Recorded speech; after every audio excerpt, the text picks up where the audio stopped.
Hello guys, kuyugi ko ninyo mo ato ag-eskwelahan karon. So from the station mulakaw ko about mga 10 to 15 minutes going to my school. Kani siya akong favorite nga agianan kay mingaw walay tao.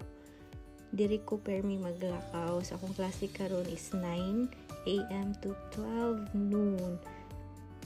So mao ni guys akong favorite spot ani nga ruta. See, overlooking siya. Duol ni siya sa train station guys. So mao ni siya ang view, very nice. Marag feel ni mo mingaw kaayo pero ikabot ni mo sa city daghan ng tao. Duol na ni siya sa city guys. See, mao na siya akong school guys, Kaplan Business School.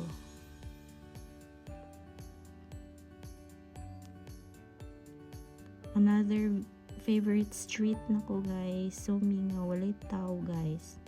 That's me. Hello there. Wak. Mura ni siya Cebu Business Park guys. Pero perting tugnawa, grabe jud. Mga taas kay mga buildings guys. Usually ani mga condominiums ni apartments.